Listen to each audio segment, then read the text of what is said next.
بسم اللہ الرحمن الرحیم. میرے ہم وطنوں، سب سے پہلے سائفر کیس ہوا اور اس میں سزا دی گئی، اور اس کو سزا دی گئی جس کے خلاف سازش ہوئی تھی. سائفر ایکچول پروف تھا اس سازش کا، لیکن جو نظام اس وقت اس ملک میں رائج ہے انہوں نے سوچا کہ کیوں نہ اس سازش کو ایکسپوز کرنے پہ اس کے اوپر سزا دی جائے.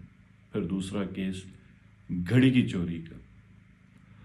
آپ جتنے بھی تحائف ہیں سعودیہ سے ملے، ان میں سے 1947 سے آج تک کسی ایک تحفے کی 3 ارب روپے کی اگر ویلیویشن ہے تو کوئی ایک نکال کے دکھا دیں توشہ خانہ کے اندر. لیکن زبردستی، اور اس کے خلاف جس نے 25% کی جو پیمنٹ ہوتی تھی توشہ خانہ سے جو تحفہ نکال سکتے تو اس کو 25% کی، 25% سے 50% کی، اور جو پرائیویٹ میں جو گفٹس ملے تھے ان کو بھی توشہ خانہ میں رجسٹر کیا.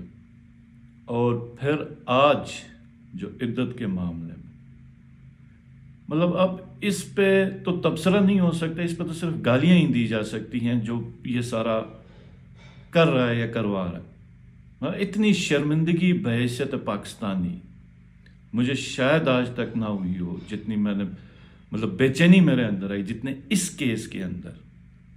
اور یہ سب مجھے امید ہے آپ لوگ دیکھ رہے ہوں گے اور آپ لوگوں کے بھی یہی جذبات ہوں گے. تو اب اس میں کر کیا سکتے ہیں؟ جو ایک چیز آپ کر سکتے ہیں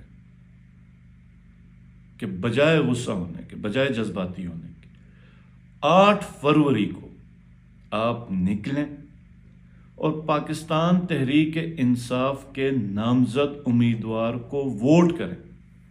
اس کے نشان کو اپنے حلقے میں پتہ کریں کہ اس کا نشان کون سا ہے، کہ پاکستان تحریک انصاف نے کس کینڈیڈیٹ کو پروونشل اسمبلی میں اور کس کینڈیڈیٹ کو نیشنل اسمبلی کے لیے نامزد کیا.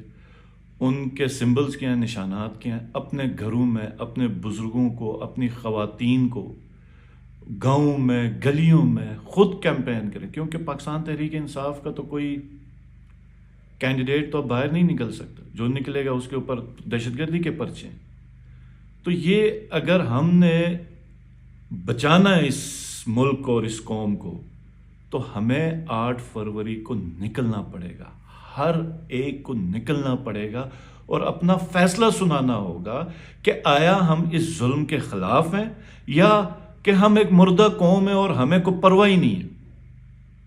یہ یاد رکھیں کہ اکثر آپ نے دیکھا ہوگا کہ گاؤں میں، شہروں میں جو یتیم ہوتا ہے اس کی زندگی بڑی مشکل ہوتی، بڑی مشکلات ہوتی.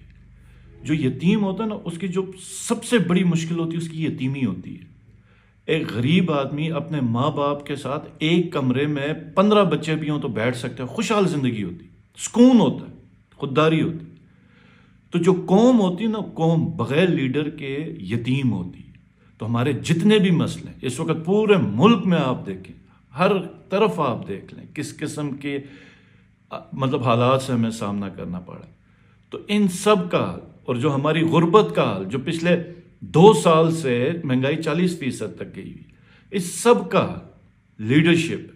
یہ جو سازش ہوئی ہے یہ عمران خان کے خلاف نہیں ہوئی ہے، یہ آپ کے اور ہمارے خلاف ہوئی ہے، پاکستانیوں کے خلاف ہوئی ہے. تو میرے بھائیوں، میری بہنوں، میرے بزرگوں، 8 فروری ہے آپ کے فیصلے کا دن.